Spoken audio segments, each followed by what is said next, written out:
Hello, Ray Phoenix here. Welcome to Let's Play Twisted Metal Head-On as Crimson Fury Part 2. So after we defeated Cousin Eddie in LA, now we're going to the Roman ruins, where it's pretty much an ancient Roman battleground. A battleground in an ancient Roman stadium. I guess it's fitting for Twisted Metal, because Twisted Metal is kind of like the modern day version of what ancient Romans would be fighting with. We're all fighting for a greater cause, and the greater cause depends based on who's competing. So every contestant in this game has a different, premise, a different mission statement, a different what they want. Like, honestly, we're trying to take down the Twisted Metal tournament and bring Calypso to justice. Calypso's daughter drives Grasshopper, and she wants to pretty much become alive again. I think Mr. Slam's a ghost in this game, and he wants to be alive again too. And Sweet Tooth wants something else. He wants something a little bit different than what he's wanted before. And no, he's not obsessed with candy or treats. I don't even think he's much of a serial killer. I think he probably is a serial killer in this game, considering the fact he was a serial killer in Twisted Metals 1 and 2. Then Twisted Metal 3 made him some goofy clown that just likes candy and treats. Roadkill has the same premise in this game as he did in Twisted Metal 2, as he just wants this whole nightmare. He thinks all of reality is just one big nightmare and he wants it to end. And in Fury, since Grasshopper and Mr. Slam are ghosts in this game, could they really die then? Is it really possible for a ghost to die? I mean, they wouldn't be the first ghost in Twisted Metal. I mean, Spectre in the original Twisted Metal was driven by a ghost.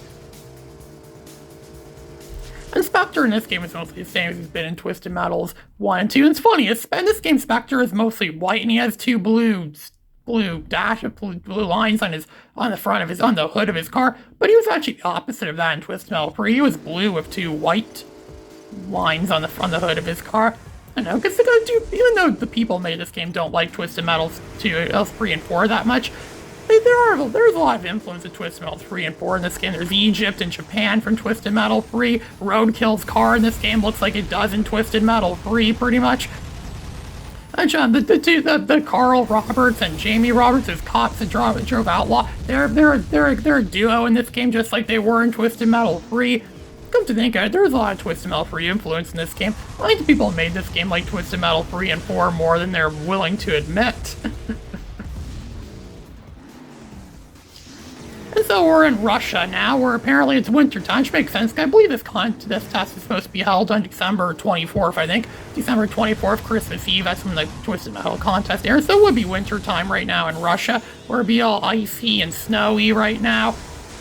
It looks like there's a blizzard going by too, which could make it problematic for Santa to deliver toys to Russia. Does Santa still go to Russia? I don't know. Did Santa cut off ties of Russia? A lot of people have been cutting off ties of Russia lately, and I wouldn't be surprised if Santa Claus would think of the same thing. And Santa Claus is in Twisted Metal 3, or at least it was his workshop. He destroyed his workshop in Twisted Metal 3.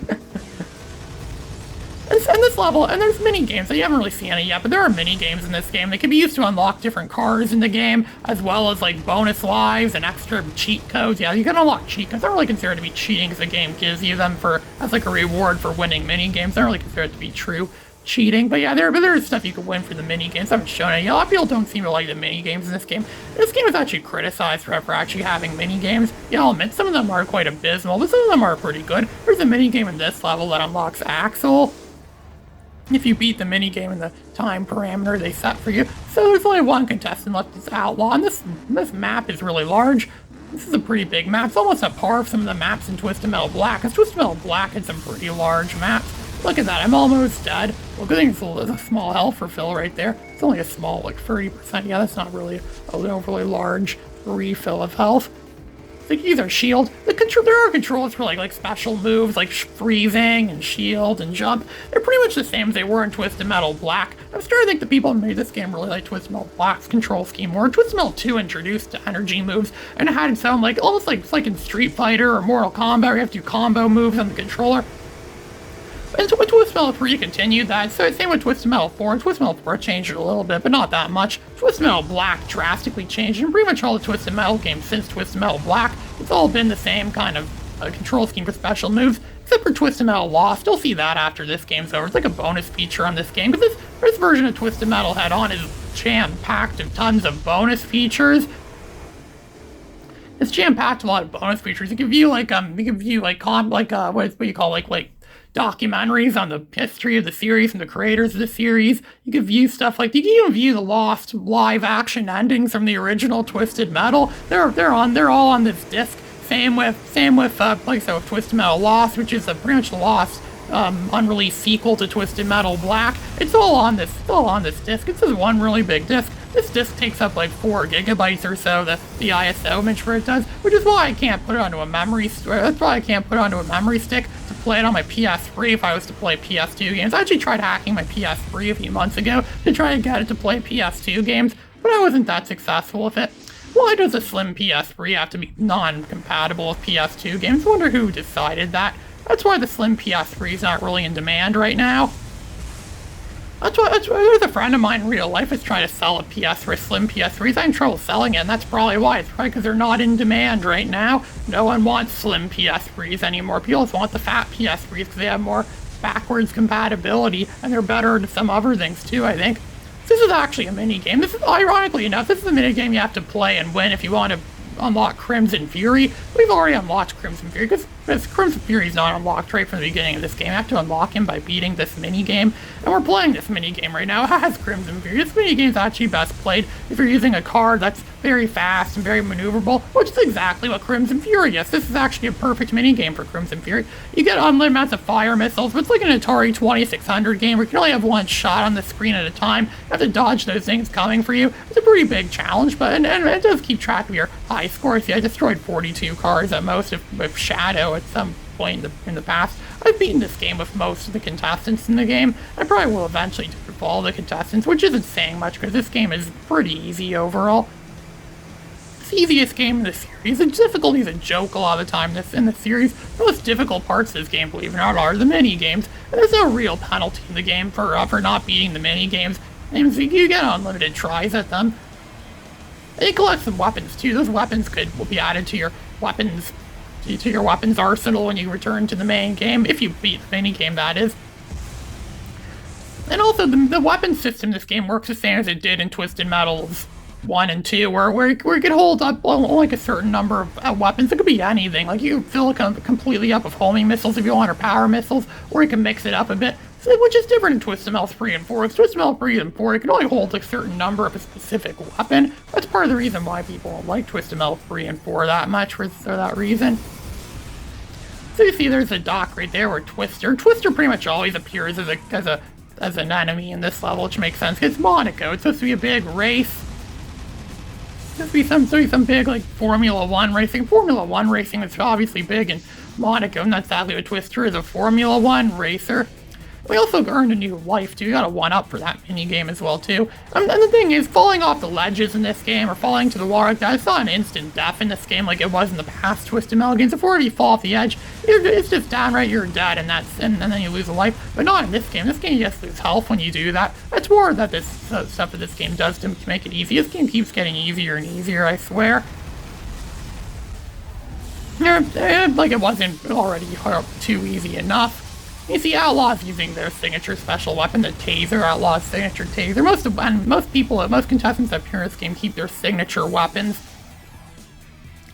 And so, let's get a race down here. We're driving against those Formula 1 racers. They're actually the track in Formula 1 for the PS1 that looks just like this level. I wouldn't be surprised if people who made this level got their idea from that Formula 1 game on the PS1, which is made by Psygnosis.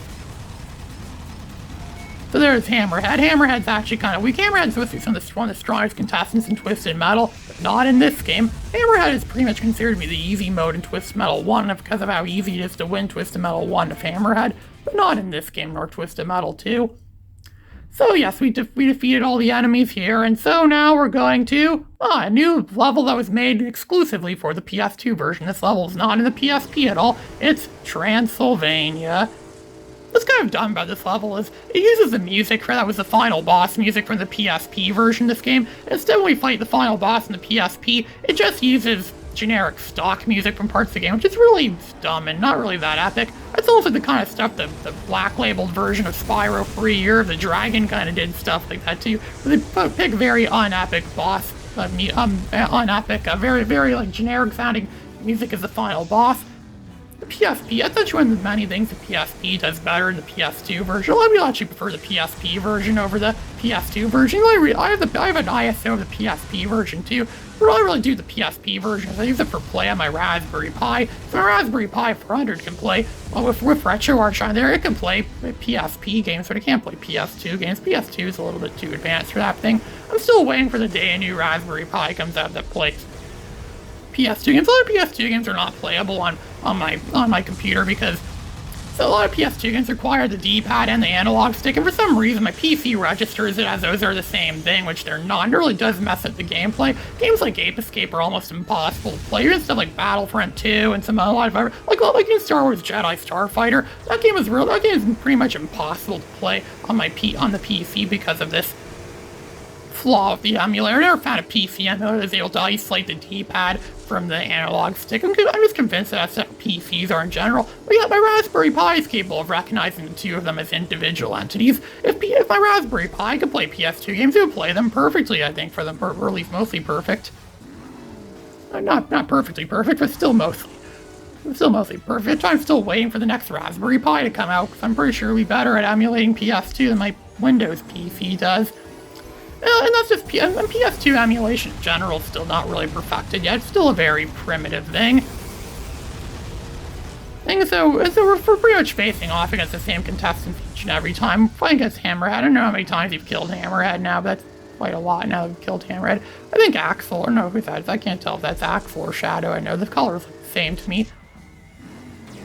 I think that, yeah, it's Axel. Axel's our last opponent. We fought against Axel a lot before. Axel has the same special in this game as he did in Twisted Metal 2, only he doesn't yell Axel power when he uses his special weapon. He doesn't say anything at all. He doesn't even just say Axel like he did in Twisted Metal 3 and 4.